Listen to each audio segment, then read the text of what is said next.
Nous allons parler du discours de Martin Fayoulou, ce discours qui a mis certains d'accord, d'autres s'en offusquent. Alors pour en parler, nous recevons pour vous M. Blanchard Longomba. Bienvenue. Merci beaucoup Jean-David Kilolo. Secrétaire général de Nouvel Élan. Effectivement. D'Adolphe Mouzito. Et curieusement, Adolphe Mouzito a applaudi, a félicité le discours de Martin Fayoulou. Merci une fois de plus Jean-David pour l'invitation. Comme vous le savez, le Nouvel Élan et Adolphe Mouzito s'y sont toujours réclamés comme étant de nationalistes.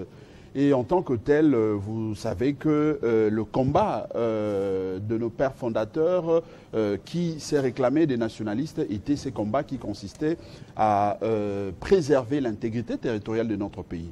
Aujourd'hui, vous êtes sans ignorer que le Congo est menacé. Si déjà à l'époque de nos pères fondateurs, Lumumba et d'autres parlaient, avertissaient déjà par rapport à la balkanisation, le complot au niveau international qui consiste à balkaniser notre pays. Aujourd'hui, nous sentons qu'il y a de tractations, il y a des stratégies qui sont mises en place pour pouvoir pousser à cette logique qui consiste à découper notre pays. Ce qui fait que nous, comme nationalistes, avions compris cela depuis la nuit des temps et lorsque je rappelle ici que lorsque le chef de l'État avait lancé son appel dans le cadre de consultation qui était conduit par le conseiller spécial, nous avions répondu positivement parce qu'on ne voulait pas, tout en sachant que nous sommes dans l'opposition, mais on ne voulait pas justement donner l'impression que nous étions du côté de ceux qui pensent qu'ils doivent mettre en avant leur machine, leur stratagème pour découper notre pays.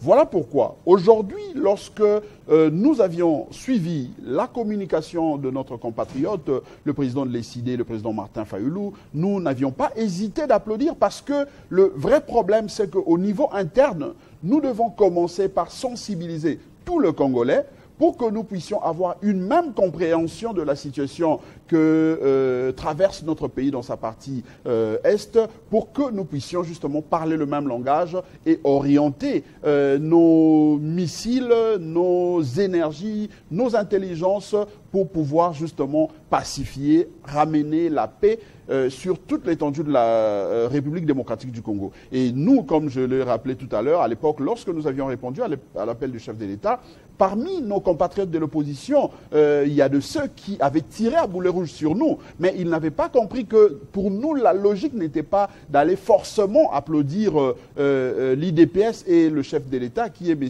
Antoine Félix Tshisekedi, mais la logique ou la préoccupation pour nous comme nationalistes, c'était justement de mettre l'intérêt général en avant, mettre l'intérêt du Congo en avant pour que nous puissions justement apporter le nécessaire en termes d'idées, en termes d'énergie, pour que nous puissions ramener. Alors qu'est-ce qui va changer lorsqu'on voit ce ralliement, ces plausibles ralliements de Martin Fayoulou à la cause de Tshisekedi, Mouzito aussi? Qu'est-ce qui va changer? D'autant plus que vous êtes tous des civils. De l'autre côté, ce sont des militaires, ils ont les armes. Non, ce sont les armes qui veulent s'imposer. Mais vous pouvez vous rappeler qu'en 1960, lorsque nos pères fondateurs s'étaient battus, premièrement pour que nous puissions bénéficier de l'indépendance ou la reconnaissance de la souveraineté internationale de notre pays, ils n'étaient pas de militaires, ils étaient tous civils, mais ils avaient apporté juste leur intelligence, leur sagesse pour que nous puissions arriver à cette fin-là. Aujourd'hui, je pense que nous sommes tous civils, certes, mais le plus important, c'est patriotisme, l'amour du Congo qui nous anime, parce que je veux corriger quelque chose que vous venez de dire.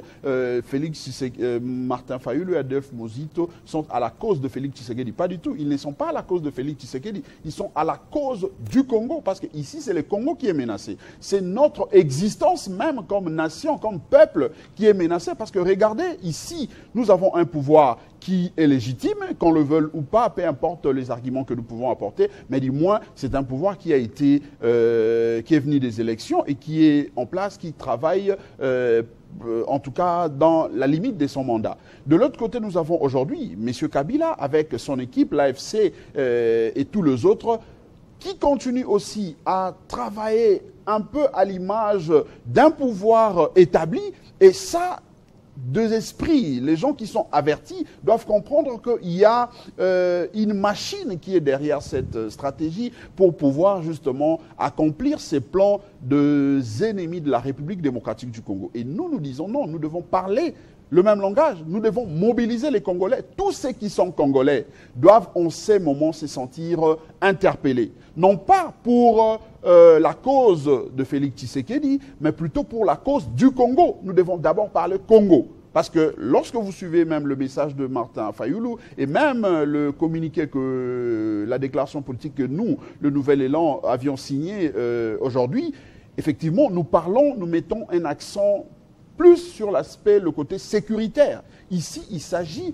de l'intégrité territoriale de notre pays qui doit être préservée dès que nous allons pacifier le Congo. Dès que le Congo redeviendra dans ses superficies comme nous l'avions hérité de nos pères fondateurs, en ces moments-là, chaque leader, chaque parti politique reviendra avec son programme pour pouvoir travailler auprès de notre peuple de manière à gagner la confiance du peuple pour espérer gouverner. Martin Fayulu veut rencontrer les chefs de l'État. De quoi il parlerait? Non, ben moi, je me souviens que Martin Fayulu a commencé à parler du dialogue pour ce qu'il a appelé la cohésion nationale. Il a parlé... C'est le dialogue peut-être que lui veut.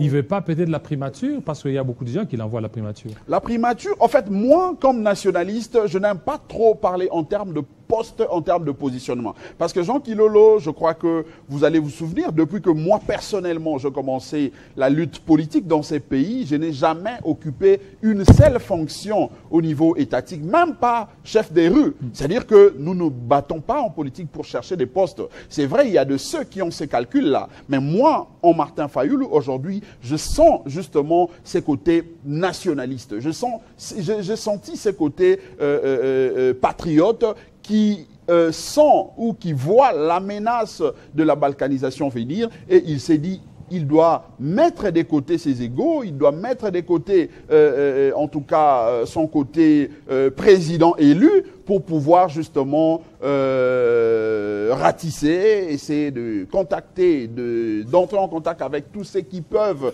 dire un mot pour que nous puissions justement ramener la paix en République démocratique du Congo. Je crois que c'est très important, ces côtés Jean Kilolo, parce que nous disons que si aujourd'hui, nous perdons ces Congos, je ne pense pas qu'il y aura un seul leader qui va encore s'élever pour dire qu'il est de l'opposition ou il est de la majorité.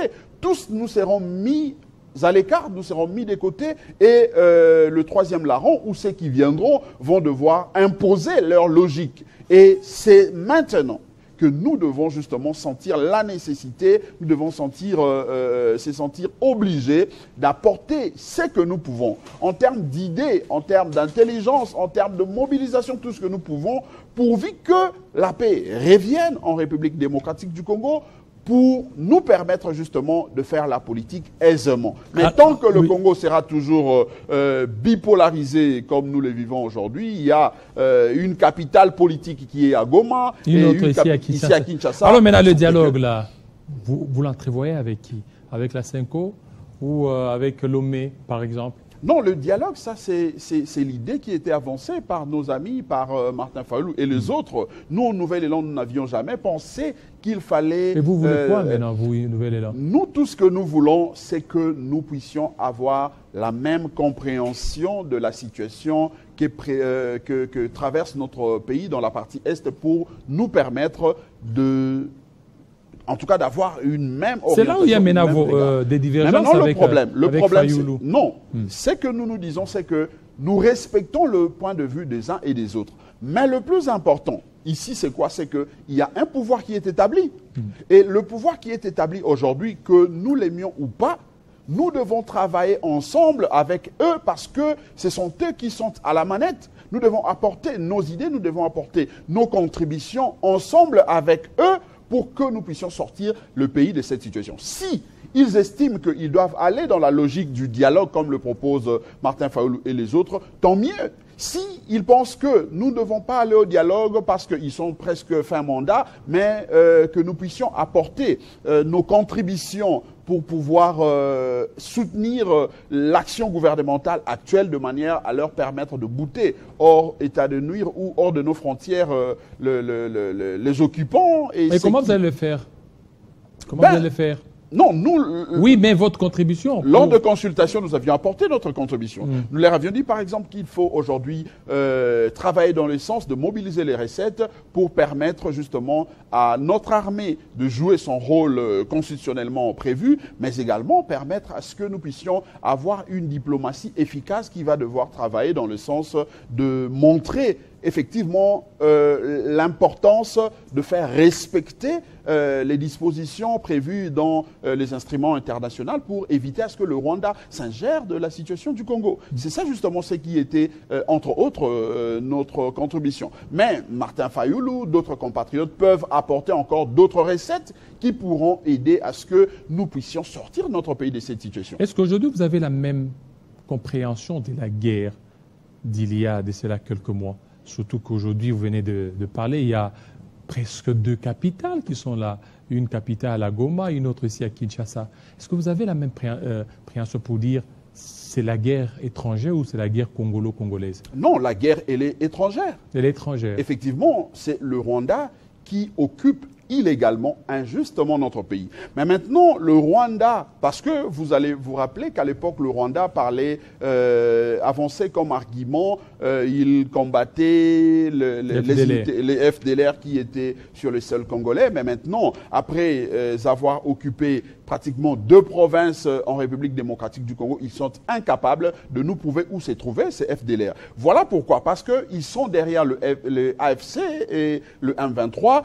Ils travaillent dans la logique de vouloir congoliser cette guerre pour leur permettre de continuer à piller nos minerais. Et c'est là où nous nous disons que l'ancien chef de l'État, messieurs Joseph Kabila Kabange, a mal compris justement la stratégie du Rwanda. Si effectivement Joseph Kabila est congolais, moi je pense qu'il doit se souvenir que cette république ou les frontières que nous avons aujourd'hui, nous l'avions hérité de nos pères fondateurs. Et nos pères fondateurs se sont battus longuement pour que nous puissions avoir ces frontières. Et lui, comme un ancien chef d'État, il a gouverné pendant plus de 18 ans au Congo. Il doit tout faire pour que nous puissions parler les mêmes langages. Il ne peut pas aller se retrouver à Goma. Mais il est en train de consulter là-bas.